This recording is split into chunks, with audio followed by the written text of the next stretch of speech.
Welcome to a highly questionable Tuesday. Dan Lebitard, Boppy Lebitard, he's my father. Bomani Jones, what do you like on the show today, Bo? Steven Jackson, smoking weed before games. Yeah, dale, Papi. Was LeBron justifying calling out Charles Barkley? Charles Barkley brought a water pistol to this particular fight, saying a thing that a lot of people are saying, that LeBron James was whining in his temper tantrum recently, and LeBron James bypassed the bazooka and went straight to the tank by calling Charles a hater, saying screw Charles Barkley, talking in a way that we've never heard, listing his resume of offenses in his career while pointing out that he, LeBron James, has been a model citizen. I thought he went too far, Bomani made it a little bit personal, but I kind of understand why he's fed up and why this was the last drop in a bucket for him. Now, also, let's be fair, it's tricky here because all the people sitting up here really like Charles. We do. I think that Charles is wrong in what he had to say about LeBron. And the reason I think he's wrong is it's not about how much money you spend. It's about how good your team is, and their team is currently not good enough. The thing is, LeBron would straight hit him up like it got to the second sentence, and you're like, yo, that isn't what we were talking about here at all. But this seems to be frustration that has to do with a lot more than Charles Barkley. Maybe even a lot more to do with the Cavs, but definitely something to do with the fact that they lost to the Mavericks last night and got done up by Yogi Ferrell. You thought he was still at Indiana finishing up his Farm D, didn't you? No! Came out the D-League to light up the Cavs. Well, this is a tough one for me. You know, I mean, these guys, they deserve each other. This is a tough one for my father. Who has he ripped more over the years? Like, he's ripped LeBron a lot on this show, but only Charles Barkley has gotten the double middle fingers multiple times. I thought you were joking about Chuck. Like, the hate for LeBron is real. I thought it was just kind of a joke about Chuck. And you know why he hates Charles? Because once upon a time, Charles defended LeBron. Did Grayson Allen really trip another opponent? Wow. We're back. We're already back. Now, Duke beat Notre Dame last night by 10 points. And you think to yourself, man, why do you always go to Grayson Allen? And I think to myself, why does it always look like he's tripping somebody? What we got? Let's see. I haven't even seen this one yet. Again with this? This can't be. Here we go. Oh, he did appear to step on the dude's foot. That didn't look like no basketball move to me. Come on, man. Wait a minute. Hold on a second. Let me see that again. I need to see that in slow motion. Did Grayson Allen actually step on his foot, or is that guy flopping? Could it be both? That's a flop. Could it be both? I do think it's both. By the way, lost in this quietly, the biggest winner in Grayson Allen and all the noise around him, Luke Kennard. Because if there were no Grayson Allen on the team, we'd look for a reason to hate Luke Kennard because he can ball. You know that Coach K is at home now saying, I did this. I did this. That's This right. is the reason This was they my won. motivation. That's right. I brought them over to my house. I took away their uniforms. I stripped them down to nothing but their dignity. And now look how they won. And if they scored 3 fewer points against Wake Forest, he would have been like, look, Jeff Capel, you got to start doing your job. Are you surprised that Stephen Jackson smoked weed before games? Many, many years ago, many years ago, back when Baron Davis was in the league and he played for New Orleans, back when New Orleans had a franchise, I asked him, percentage of the league smoking marijuana, he roughly guessed 80% of the league. I'm going to go ahead and classify this right here as the least surprising thing I have ever heard, that Stephen Jackson would be smoking before games, when you consider that someone like Ron Artest has told us before, he used to go down the street at halftime to a liquor store and go grab liquor. Some of the guys in the league like their medication. Yeah, but hold on for a second here. If you were to ask me if Stephen Jackson has smoked weed, no, there's no surprise right there. Stephen Jackson smoking weed before playing a basketball game and then talking about how he was taking shots that went over the backboard and having to come out of the game because he needed to calm that high down. That's a little bit of a step beyond that. Because me, based on what I've heard about this stuff, I don't really think that you do that and then be like, yo, let's go play some basketball. Because most people are like, yo, you want to watch a movie and eat a lot? He said this incidentally on the Michael Rappaport podcast, and what I thought was the most interesting thing that he said there was that Don Nelson was okay with it and kind of high-fived with them, kind of understood that some of the guys on the team were going to smoke and needed to avoid their drug test. Or did Don Nelson look at that squad, when you think about what the Warriors were at that point, looked around and was just like, yo, this is one less thing for me to deal with. Whatever, I didn't see nothing. You know, I would never smoke before a show. That's very unprofessional. However, if it came in a brownie, that's a different story. Oh, okay. What a great use of however.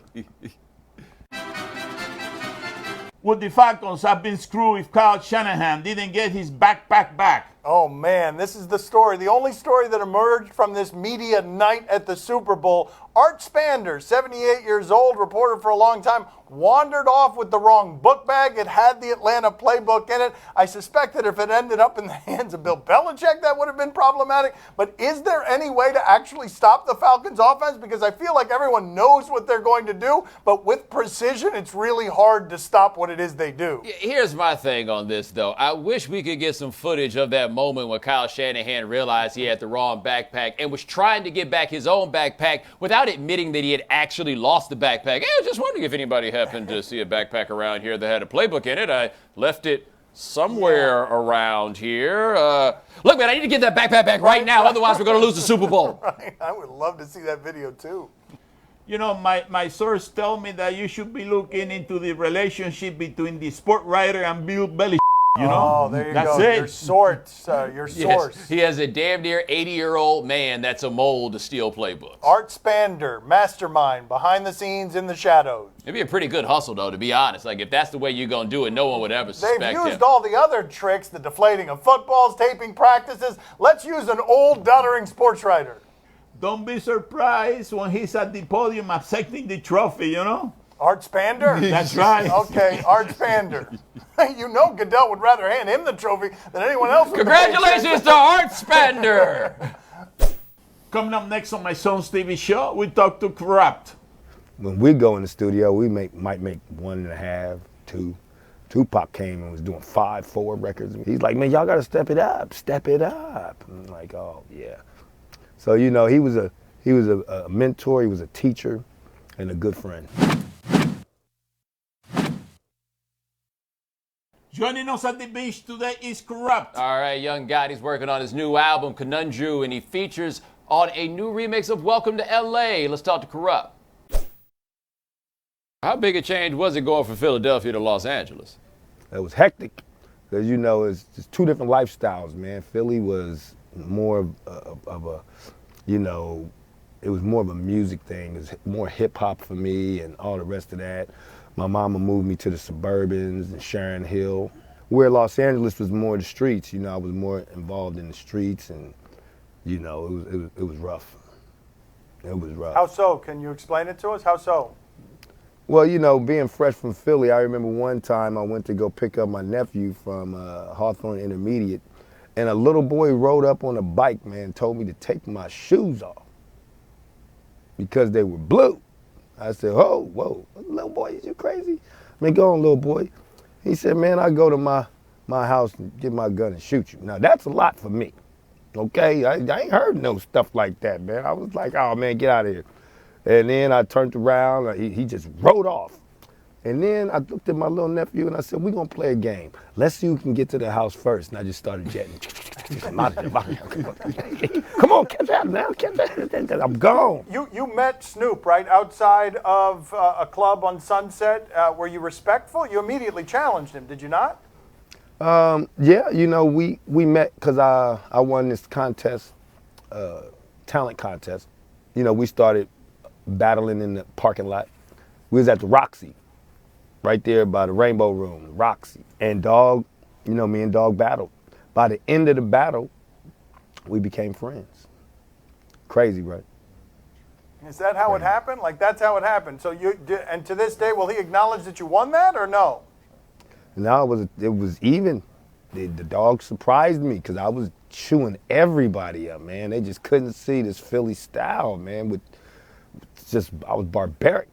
But then Dog had a West Coast style, but he was so slick. And like, oh man, it was like a karate match. It was Karate Man. We bled on the inside. And Dog was like me, man. And then Dog was the first one to initiate the friendship because he in his rap he was like, you good, I'm good, this, that, this, and the third, and we should get together and make records together. Boop bop, deep boop bam, and I came back with him with it. And by the end, when the police told us to get, you know, we became friends, and Dog said, you know, whoever make it first should come back and get the other one. And he was a man of his word. You said 95 was the best year, but the first thing you said was that Tupac came home. You said that before you even talked about your own album. Like, what was that like when he got back? So exciting. You know, we knew Tupac for a very long time. We always felt like he should have been a part of our organization, a part of Death Row. But when, you know, to live it, it's like my mother and my father told me, you never know history, you never know you're making history because you're making it. So it was like when Pac came, it was just so exciting, and we wanted him here with us anyway. So it was like a dream come true to have him there, and Dr. Dre and Snoop. I mean, it just felt like you're number one. Well, wasn't it kind of chaotic at that time, and then you add Tupac to it? Oh man, yeah. Well, it was a little ups and downs, you know, during that time, because there was a big fuss about the East Coast, West Coast war and this and that. But really, when Pac came home, he just inspired so much. You know what I'm saying? He inspired us as well. He taught us so much as well when he came there, because our work ethics wasn't, our work ethics just wasn't there yet. And when Pac came, he taught us new work ethics. He was making like 4 records in one day. When we go in the studio, we might make 1.5, 2. Tupac came and was doing 5, 4 records. He's like, man, y'all gotta step it up, step it up. And I'm like, oh yeah. So you know, he was a mentor, he was a teacher, and a good friend. What do you have for him, Poppy? Yes, Kurupt. What is the favorite thing you do with your son, Trent? He loves the video game. What is his favorite? The video game. What's that one where the guy throw the knife and then he goes to the knife? I think they just made a movie about it. Assassin's Creed. Okay, you know, I love to play Assassin's Creed with Trent. I love to watch him have fun. He's a little rascal. You know, I gotta keep my eyes on him. And I love to. Trent likes to play basketball, and you know, and he likes to dance. Oh, that's his thing. He dances. Yeah. He loves to entertain. So I love to watch him entertain. You know what I'm saying? And he's funny. He likes to dance too. No, you want to show dance? No, thank you. No. Kurupt, thank you for being on with us. We appreciate it, sir. Oh, you're the best. Thanks for having me. Gracias. Kurupt. Yeah. Indeed. Church. Yeah, that's my choice of ride. Always keep some on the side. Yeah. Don't stand too close. My diamond's gonna bite. I get loud for the right price. Yeah. She gonna eat this like eat this rice. I might let that flow through my eyes. Said she never had a popping eye. I might make her sing like Kelly Price. Highly questionable. This broadcast from the Clevelander Hotel on beautiful South Beach, Miami. Time to play the game that always has something strong under the desk in case of an emergency. Do you question? Give us topics and events, and we question. Make this whole table jump up. Do you question if this person experienced more joy or pain? All right, we're going to cricket. It's Australia versus New Zealand. Yes! This is my area of specialty right here. Wait a minute. How is this going to end? All right, you got past that dude. We're still in the joy pattern. That dude. Yeah. Okay. Yeah, here we go. There we go. And honestly, it could have worked out a whole lot worse. Like when he turned that quarter, I didn't think there was any more camera, and I know how that goes. I'm going to say it can't turn out a whole lot worse than when he leapt nude and landed on that particular part of his body. When 4 security officers show up, it can get worse. Right? Look, that's just one dude. When the rest of these cats show up and you're not reading Nikes, that's a victory. Okay, that's a bad job by security, and I don't mean they did their job poorly. I mean that's a bad job to have in the world when you chase down that guy and what you get is the big victory. You're holding that nude puffy guy. Well, that guy was an athlete. You know, if he hadn't turned in midair, it could have been real bad. Worse.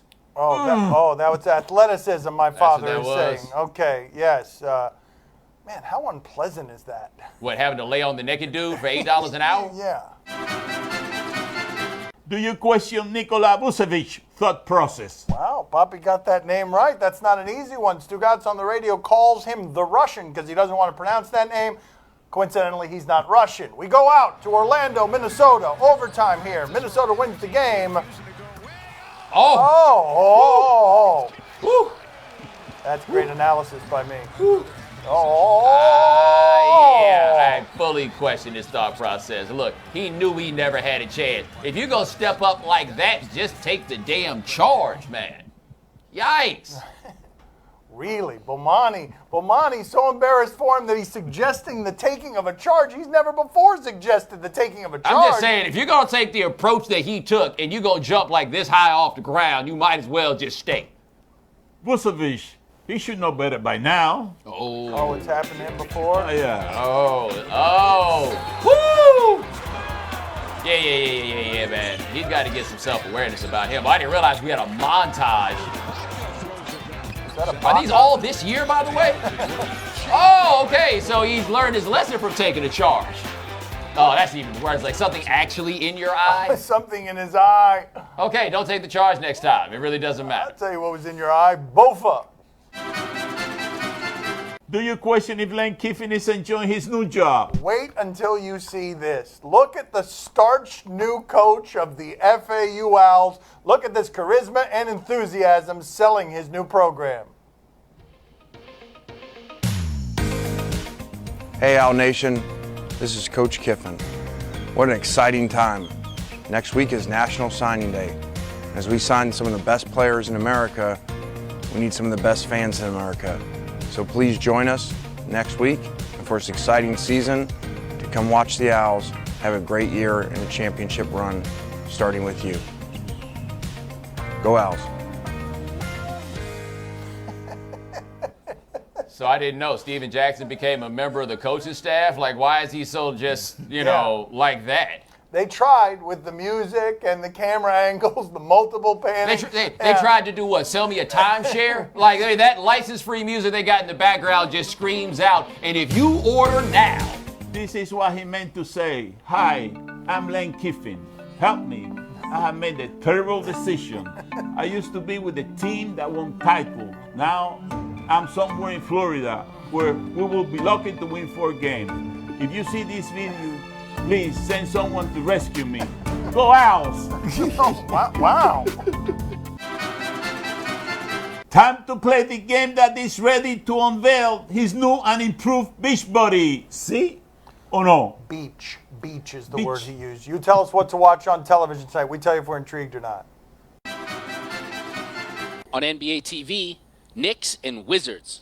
The Wizards are playing better. The Knicks remain the Knicks. Let's check in with them the other day. They played 4 overtimes against Atlanta, and Porzingis did something. Oh! Impressive. Who hit him like that? Dwight. Dwight across the face. That hurts, falling that way. Ouch. 4 overtimes. Bomani, are you intrigued? One thing to remember, by the way, Porzingis is like 6 inches taller than Dwight Howard. Seriously. He made Dwight Howard look very small. Boppy, are you intrigued? Oh, see, I'm very intrigued. But listen, I know why Porzingis wanted to dunk on Dwight Howard so badly. Why? Look at that. Oh, yeah, that did happen. Oh, okay. That did. Welcome to the NBA, buddy. Yeah. Wow. What's crazy is Porzingis got up higher on that jump, and Dwight can't get up that high anymore. He just can't. On Comcast, Hornets and Blazers. Nope, but let's check in with a recent Hornets game. The Kings are leading by 2 after Boogie Cousins did something to give the Kings a 2-point lead. About 11 seconds left. Let's check in with what happened after that. This is the play that Charlotte called. Oh, Frank, when they give you that look and announce like that, Big Frank. Oh, my good God. Yeah, Big Frank. Bomani, are you intrigued? Wow, I'm totally surprised after seeing that to find out that dude had a clothing deal with JCPenney. Who'd ever think? Boppy, are you intrigued? Oh, that was a shot, man. Yeah, okay. All right, let's move on to the next. Yeah, it was. Frank Kaminsky. With the game on the line. Frank Kaminsky is the only man who can perform so poorly that he's no longer intrigued. On Esquire, Friday Night Tykes. Where is Esquire? Where can I find Esquire? This is always coaches yelling at kids, isn't it? Let's see what we got here.